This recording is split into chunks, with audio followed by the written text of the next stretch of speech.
সাত সকালবেলা তুই এখানে কি করছিস? হরি হরি হরি হরি হরি, দিল দিল আজকে আমার দিনটাই পুরো নষ্ট করে দিল। গিন্নিমা, আমি এখানে এই শুকনো পাতা আর কাঠকুঠোগুলো তুলতে এসেছি। ঘরে রান্না করার জ্বালানি একটুও নেই। তোর ঘরে রান্না করার জ্বালানি নেই বলে তুই আমার উঠোনে চলে এলি? একবারও ভাবলি না এই সাত সকালবেলা যদি তোর অপয়া মুখটা আমি দেখি তাহলে আমার দিনটা কতটা খারাপ যাবে? আমি বুঝতে পারিনি যে তুমি এত সকাল সকাল উঠে পড়বে। তা কাঠকুটো আনতে আমার বাড়িটাই পছন্দ হলো তোর? কেন, জঙ্গলে তো এত গাছ, এত শুকনো পাতা কাঠ পড়ে থাকে, জঙ্গলে যেতে পারলি না ওগুলো আনতে? এই লোকের ঘর দুয়ারে কেন ঘুরে বেড়াস তুই? জঙ্গলে অনেক হিংস্র পশু, সাপ খোপ থাকে, আমার যে বড্ড ভয় করে। ওই অত গভীর জঙ্গলে গিয়ে কাঠকুটো আনবো? না না বাবা, ভেতরটা কেমন অন্ধকার, সেই ভয়তেই তো যাই না। এই গ্রামে কত বাড়িতে শুকনো কাঠ পড়ে থাকে, এই কাঠ কুড়িয়ে নিয়ে গেলে আমার মোটামুটি 2-3 দিন হয়ে যায়।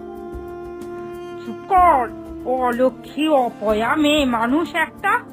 যা যা, বিদায় হ, বিদায় হ। যে কটা কাঠ নিয়েছিস ওই কটা কাঠ নিয়েই মানে বিদায় হ।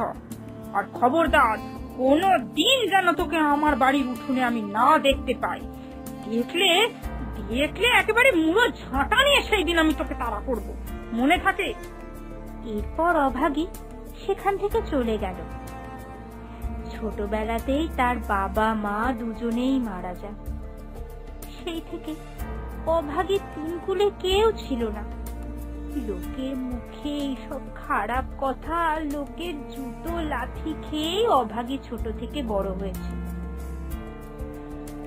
গ্রামের সবাই তাকে অপয়া, অলক্ষী বলতো, তাই তার নাম অভাগী হয়ে গেছে। এরপর সকালবেলায় যেমন বিড়াল রাস্তা কাটে, তেমন এই অপয়াটা এসে আমার রাস্তা কেটে দিল। কোথায় ভাবলাম সাত সকালবেলা মায়ের দর্শন করে মায়ের পুজোটা সেরে নেবো, তাহলে আমার সারা দিনটা ভালো যাবে। ও মা, এই অপয়াটা এসে আমার রাস্তা কেটে দিল। ধর ঠাকুরমশাই, আমি শুনেছি প্রত্যেকটা মানুষের মধ্যেই নাকি ঈশ্বর বসবাস করেন। তাহলে আপনি আমায় এইভাবে বলছেন কেন?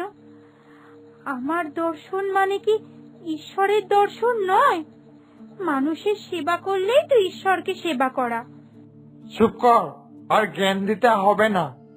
ছোটবেলাতেই নিজের মা বাবাকে খেয়ে বসে আছে রাক্ষসী মেয়ে একটা, সে আবার নাকি আমার মতো গণ্যমান্য পুরোহিতকে জ্ঞান দিতে এসছে। দূর হ। আপনারা সবাই কেন বলেন যে আমার বাবা মায়ের মৃত্যুর জন্য আমিই দায়ী? আমার বাবা মা যখন মারা গেছে তখন তো আমার জ্ঞানও হয়নি। কোনো সন্তান কি পারে তার বাবা মাকে নিজের হাতে শেষ করে দিতে? নাকি কোনো সন্তান চায় যে জন্মের পরেই সে বাবা মা হারা হয়ে যায়? তাহলে কেন আপনারা সব সময় আমায় দোষী করেন? শোন মেয়ে, তোকে এমনি এমনি কেউ দোষ দেয় না রে। তোর জন্ম দিতে গিয়েই তো তোর মাটা মারা গেল, আর তোর জন্মের 1 মাস পর তোর বাবার ওই কারখানার চাকরিটা হারালো। সংসার কিভাবে চালাবে সেসব ভাবতে ভাবতে তোর বাবা আত্মহত্যা করে নিল। তাহলে তুই বল যে তোর বাবা মায়ের মৃত্যুর জন্য কে দায়ী? তুই পৃথিবীতে আসার পর তোর বাবা মায়ের ভাগ্য একদম শূন্য হতে বসে গেছিল, তাই জন্যই তো তোর বাবা মা এত তাড়াতাড়ি চলে গেল। আমিও তো মানুষ। সব সময় যদি সবাই আমাকে এইভাবে অপয়া, অলক্ষী বলে, তাহলে আমি কি করে বাঁচবো বলুন তো? আমার এর জন্যই আমার এই গ্রামে কেউ কোনো কাজ দেয় না। স্টেশনে ভিক্ষা করে করে আমার দিন চলে। আচ্ছা, আপনাদের কি মন বলে কিচ্ছু নেই? আমার মতো এরকম একটা দুঃখী মেয়েকে আপনারা কষ্ট দিয়ে কি পান? তোকে যে কেউ কষ্ট দিতে চায় না রে, তুই ওইটারই প্রাপ্য। তাই জন্যই তোকে সবাই এরম মুখ ঝামটানি দেয়। এখন সর তো, ফেকার আমার রাস্তা আটকাস না। সর সর, দিনটা যা খারাপ করার তো আমার করে দিয়েছিস, এখন আর পথ আটকাস না, সর। উফ, ভগবান, এই সবার গ্লানি যে আমি আর নিতে পারি না। পথ দেখাও ঈশ্বর, তুমি পথ দেখাও। লোকের এই ভ্রান্ত ধারণা থেকে তুমি লোকগুলোকে উদ্ধার করো। দিদি দিদি, আমায় ওই ফুলগুলো পেড়ে দেবে গো? আসলে দেখো না, গাছটা বড্ড উঁচু, আমি হাতই পাচ্ছি না। কেন? নিচে তো অনেক ফুল হয়ে রয়েছে, তুমি এই নিচের ফুলগুলো নাও না সোনা। না না, আমার ওই উপরের লাল ফুলগুলো খুব পছন্দ হয়েছে, দাও না দিদি, এত করে তো বলছি, দাও না দুটো। এই, তুই আবার আমার মেয়ের দিকে নজর দিয়েছিস? যেই দেখেছিস একটা বাচ্চা মেয়ে, ভুলে ভালা, বুদ্ধি শুদ্ধি নেই, অমনি ভুলিয়ে ভালিয়ে ওকে ফুল দেবার নাম করে নিজের কাছে টেনে এনেছিস, তাই না রে? না না, আমি ওকে নিয়ে আসিনি, ও নিজেই আমার কাছে এসেছে। আমি তো ওকে উল্টে বারণ করলাম যে তুমি আমার থেকে ফুল নিও না, এই নিচের দিকে যে ফুলগুলো আছে এইগুলো নাও, কিন্তু ওই তো কথা শুনছিল না। তোর ছল চাতুরি আমি বুঝি না ভেবেছিস? যেই এখন হাতে নাতে ধরা পড়ে গেছিস, অমনি নিজে সাধু সেজে আমার মেয়েটার ঘাড়ে দোষ চাপাচ্ছিস। মা, তুমি শুধু শুধু দিদিকে বকছো কেন? আমি তো নিজেই দিদির কাছে। মা গো মা গো মা, এইটুকু সময়ের মধ্যে এইটুকু মেয়ের দেখি মাথাটা একেবারে পুরো ধোলাই করে ছেড়ে দিয়েছে। এই, তোকে আর বেশি দিদি দিদি করে কপচাতে হবে না, চল বাড়ি চল। আর কোনো দিন যেন এই মেয়ের সঙ্গে মিশতে না দেখি, মিশলে আগে তোর ঠ্যাং খুঁড়া করব, তারপরে তোর এই দিদির ব্যবস্থা করব। চল বাড়ি চল। রাতের বেলা রিঙ্কির একেবারে ধুম জ্বর এলো। রিঙ্কির মা তো ভেবেই নিল যে রিঙ্কির এই জ্বরের পেছনে ওই অভাগী দায়ী। আজ আমার এই সুস্থ সবল মেয়ে বিছানায় কেমন নিয়েতিয়ে পড়ে আছে গো। আমি জানি ওই অভাগী, ওই অলক্ষী অপয়া মেয়েটাই এর জন্য দায়ী। না না না, আর ওকে এই গায়ে আমি থাকতে দেব না। কাল সকালেই লোকজন জড়ো করে নিয়ে গিয়ে ওকে এই গ্রাম থেকে আমি তাড়াবো। হ্যাঁ। পরের দিন সকাল হতেই গ্রামের অনেকজন লোক গিয়ে হাজির হলো অভাগীর বাড়িতে। না না না, অনেক হয়ে গেছে, এতদিন অনেক ছল চাতুরি তোর শুনে তোকে অনেক মায়া মমতা দেখিয়ে আমরা আমাদের এই গ্রামে রেখে দিয়েছিলাম, কিন্তু কিন্তু এখন তো দেখতে পাচ্ছি তার পরিণাম খুবই ভয়ঙ্কর। তুই তোর খেলা দেখাতে শুরু করে দিয়েছিস। তোর ওই রাক্ষসী চাহুনিতে একটা মেয়ে আজকে বিছানায় শুয়ে রয়েছে। এসব তোমরা কি বলছো? কার কি হয়েছে আমার জন্য?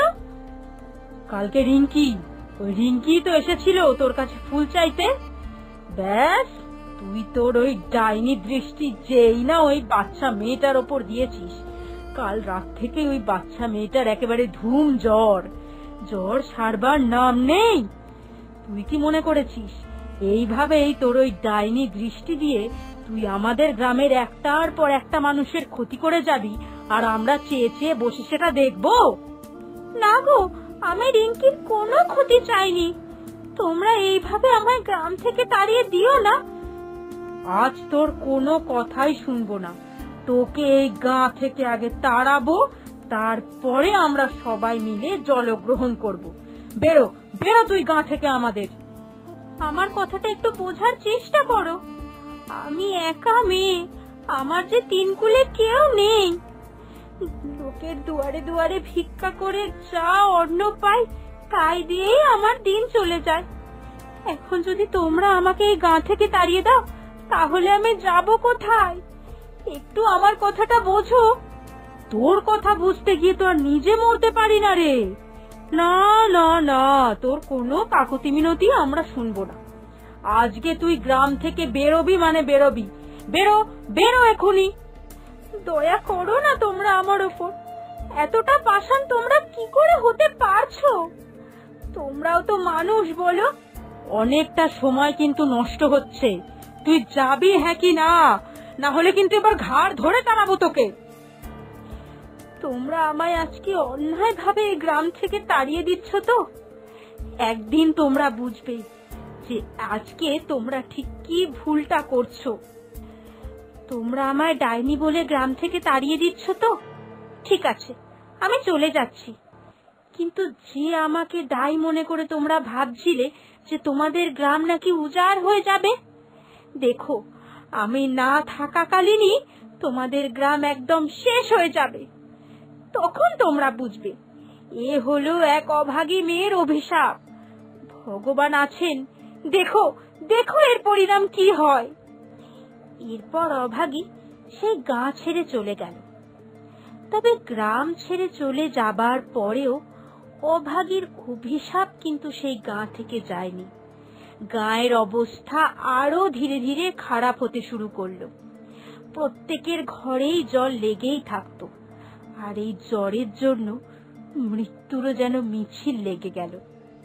দয়া করুন আমাদের বৈদ্য মশাই, আপনি দয়া করুন। সবার যে ঘরে ঘরে জ্বর অসুখ লেগেই রয়েছে, এর কি নিরাময় আছে বলুন? আসলে ওই ডাইনি মেয়েটা গা থেকে চলে যাওয়ার আগে আমাদেরকে অভিশাপ দিয়ে গিয়েছিল। ও বলেছিল গ্রাম নাকি উজাড় হয়ে যাবে, আর দেখুন এখন সত্যি সেটাই ঘটছে। তোমরা আবার ভুল করছো।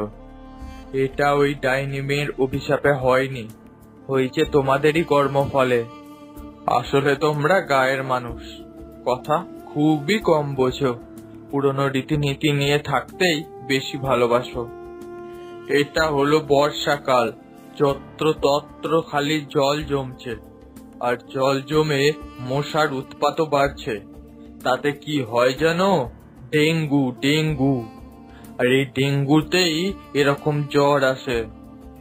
আর এই রকম জ্বর যখন তোমাদের ঘরে ঘরে হলো, তোমরা ভাবলে ওই ডাইনি মেয়ের অভিশাপেই নাকি তোমাদের ঘরে জ্বর এসছে, কিন্তু সেটা যে বাস্তবে একদমই নয়। এই জ্বর শুধুমাত্র তোমাদের অসচেতনতা। ঘরের চারপাশে জল জমছে, সেখান থেকে মশার উৎপাত এবং সেখান থেকে ডেঙ্গু।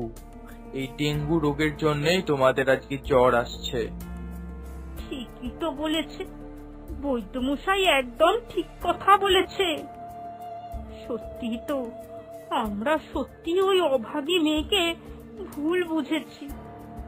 এখন আমরা এই পাপের প্রায়শ্চিত্ত কি করে করব? কোথায় আছে ওই অভাগী? আমরা তো কিছুই জানি না। ওই এক রত্তি বাপ মা হারা মেয়েটাকে আমরা কিনা গা ছাড়া করেছি, শুধুমাত্র আমাদের ভুল মানসিকতার জন্য। চিন্তা করো না, ও আমার কাছেই আছে, সুস্থ আছে। তোমরা তোমাদের পুরনো ধ্যান ধারণা নিয়ে ওকে ডাইনি ভাবতেই পারো, কিন্তু আমি তো জানি একটা মানুষের শরীরে কখনো ডাইনি সত্তা থাকতেই পারে না। একটা মানুষের আসল পরিচয় সে মানুষ। আর ওর সাথে অতীতে যা সব ঘটেছে সমস্ত ওটার নিয়তির খেলা, এতে ওর কোনো দোষ ছিল না।